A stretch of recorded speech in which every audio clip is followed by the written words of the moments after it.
بسم اللہ الرحمن الرحیم۔ صحابہ کرام رضوان اللہ تعالی علیہم اجمعین کی اللہ تعالی نے دعا کے ذریعے سے بارش سے حفاظت فرمائی۔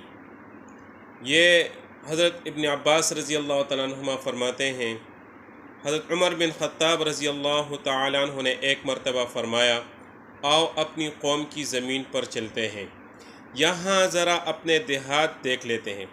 چنانچہ ہم لوگ چل پڑے۔ میں اور حضرت ابی بن کعب رضی اللہ تعالیٰ عنہ جماعت سے کچھ پیچھے رہ گئے تھے۔ اتنے میں ایک بادل تیزی سے آیا اور برسنے لگا۔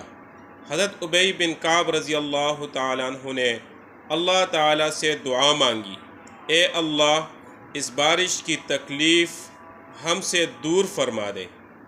چنانچہ ہم بارش میں چلتے رہے، لیکن ہماری کوئی چیز بارش سے نہ بھیگی۔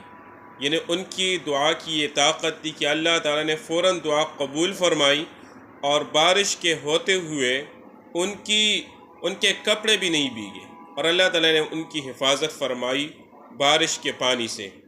تو وہ فرماتے، جب ہم حضرت عمر بن خطاب رضی اللہ تعالیٰ عنہ اور باقی ساتھیوں کے پاس پہنچے تو ان کے جانور، کجاوے اور سامان وغیرہ سب کچھ بھیگا ہوا تھا۔ حضرت عمر رضی اللہ تعالیٰ عنہ نے فرمایا، ہمیں تو راستہ میں بہت بارش ملی، تو کیا آپ لوگوں کو نہیں ملی؟ تو فرماتے ہیں، ہم نے عرض کیا، یعنی ابو المنذر حضرت ابی بن کعب رضی اللہ تعالیٰ عنہ نے اللہ تعالیٰ سے یہ دعا کی تھی کہ اس بارش کی تکلیف ہم سے دور فرما دے۔ تو حضرت عمر رضی اللہ تعالیٰ عنہ نے فرمایا، تم لوگوں نے اپنے ساتھ ہمارے لیے دعا کیوں نہیں کی؟